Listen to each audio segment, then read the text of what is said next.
Plus two commerce student. Now the structure of organization.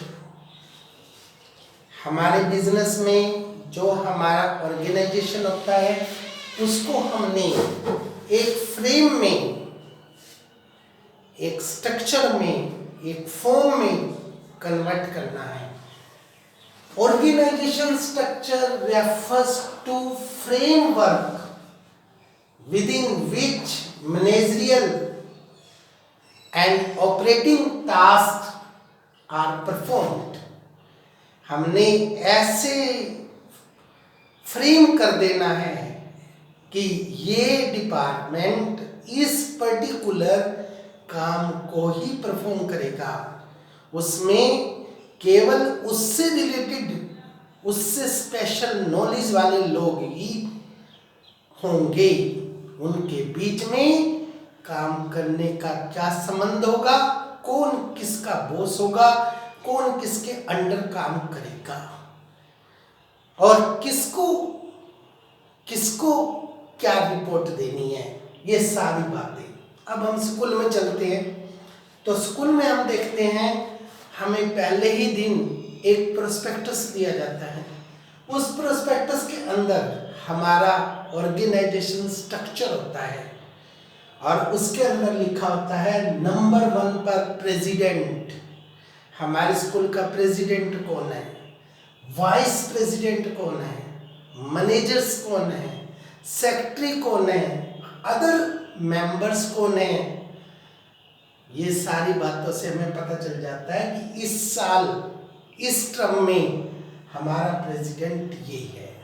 इसी प्रकार अगला स्ट्रक्चर आप पढ़ोगे स्कूल के बारे में, आपको पता लग जाएगा who is the principle of this institution. Department wise HOD कौन है, प्राइमरी डिपार्टमेंट में कौन है, मिडिल डिपार्टमेंट में कौन है, हाई डिपार्टमेंट में कौन है. अब आप आ जाओ उसी तरह से एक बिजनेस यूनिट में हमारे पास ये स्ट्रक्चर बनाने के दो मेथड हैं. First method is functional structure and second method is divisional structure. तो आज हम करेंगे फंक्शनल ऑर्गेनाइजेशन स्ट्रक्चर का मेथड. तो आप लोग देख रहे हैं मैनेजिंग डायरेक्टर है नंबर 1 पर, जिसको आप सीईओ कहते हैं, जनरल मैनेजर कहते हैं. अब इस जनरल मैनेजर के नीचे हमारी ये डिपार्टमेंट है human resources, HR, marketing management, finance management, production management.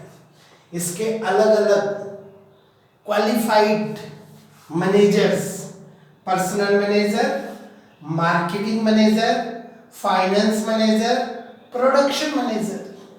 अब इनके नीचे काम करने वाले सुप्रीडेंट्स, सुप्रीडेंट्स, सुप्रीडेंट्स, सुप्रीडेंट्स, अलग अलग डिपार्टमेंट में अलग अलग नॉलेज के सुप्रीडेंट. फिर इनके नीचे काम करने वाले सुपरवाइजर्स, सुपरवाइजर्स, सुपरवाइजर्स, सुपरवाइजर. इनके नीचे काम करने वाले वर्कर्स. तो ये हमने बनाया स्ट्रक्चर.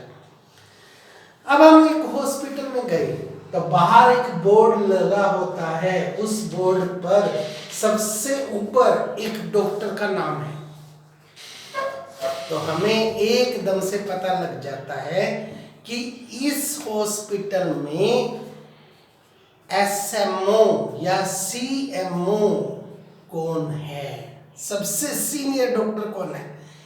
आईज डिपार्टमेंट में जाते हैं हम, वहां पर हमें एक बोर्ड मिलता है, वहां पर 25 डॉक्टर की टीम है. सबसे नंबर 1 पर जिस डॉक्टर का नाम होता है एकदम से क्लियर हो जाती है picture, he is the HOD. वही इस डिपार्टमेंट का एचओडी है. उसके बाद दूसरे नंबर पर है. तो ये स्ट्रक्चर बनाने से अपने आप ही आपको क्लियर हो गया कि जो नंबर 1 पर है उसके राइट्स भी ज़्यादा होंगे, उसकी लाइबिलिटीज भी ज़्यादा होंगी, उसकी अकाउंटेबिलिटी भी ज़्यादा होगी.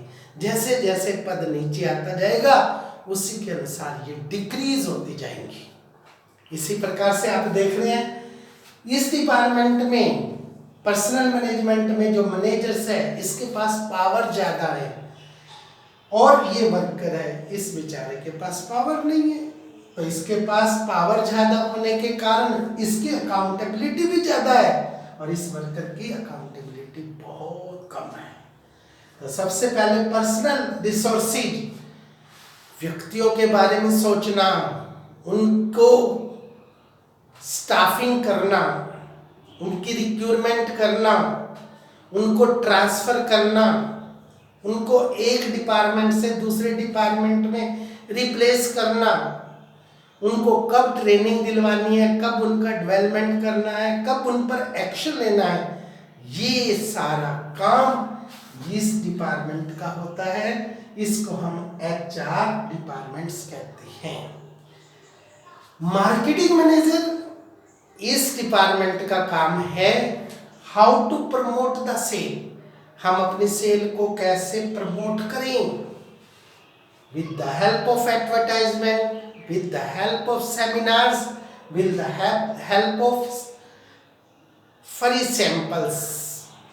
तो कंपनियां आजकल डिफरेंट टाइप के मेथड अपनाती हैं, पब्लिसिटी से, पर्सनल सेलिंग से। घरों में आपने देखा होगा हमारे सेल्समैन जाते हैं, प्रोडक्ट दिखाकर घर के लोगों को, सीधा गृहिणियों को उस प्रोडक्ट से रिलेटेड जानकारी देते हैं। तो ये मार्केटिंग करने का जो सारा काम है, सेल को प्रमोट करने का, वो होता है मार्केटिंग मैनेजमेंट का। फाइनेंस डिपार्टमेंट, अब इसमें जो हमारा मैनेजर होता है वो सबसे पहले देखता है कि हमने फाइनेंस को गैदर करना है कंपनी के लिए। हमें फाइनेंस लॉन्ग टर्म के लिए चाहिए, मीडियम टर्म के लिए चाहिए, शॉर्ट टर्म के लिए चाहिए। तो हमें उसके लिए कौन सा सोर्स सेलेक्ट करना है, with the help of share capital, with the help of debentures, with the help of bank loan, with the help of other sources. फिर पैसा इकट्ठा हो गया, इतना ही सफिशिएंट नहीं है। जिस तरह से हमारे बापू ने कहा था, गांधी बाबा ने कहा था, देश को आजाद कराना कोई प्रॉब्लम नहीं, परंतु देश को आजाद रखना बहुत बड़ी प्रॉब्लम है।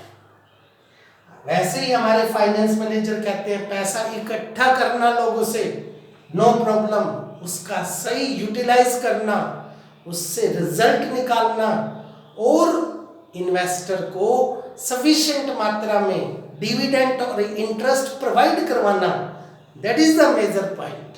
तो आपने फाइनेंस मैनेजर में ये फंक्शंस होते हैं कि पैसे को सही ढंग से यूज करना, उसकी अच्छी बस्टिंग करना, ताकि हमारे प्रॉफिट ज़्यादा आए और हम अपने इन्वेस्टर को अच्छी मात्रा में डिविडेंड और इंटरेस्ट टाइमली दे सके। लास्ट हमारा आता है प्रोडक्शन। प्रोडक्शन पर आपकी कंपनी की गुडविल टिकी होती है। आपकी कंपनी लेटेस्ट से लेटेस्ट प्रोडक्शन के मेथड्स रिसर्च करती है, उन पर इन्वेस्टिगेशन करती है और उसको मार्केट में लॉन्च करती है। अगर आपके प्रोडक्ट्स दूसरों से सुपीरियर होते हैं, कम कॉस्ट पर होते हैं और ड्यूरेबल होते हैं, तो सारे लोग उनको लाइक करते हैं।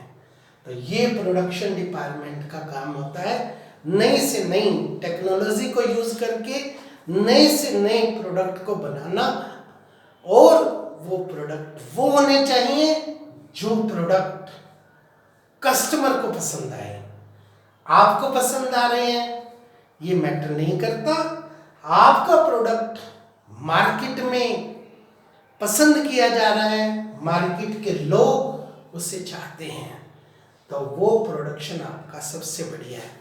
तो हम कहते हैं the customers are the gods of market.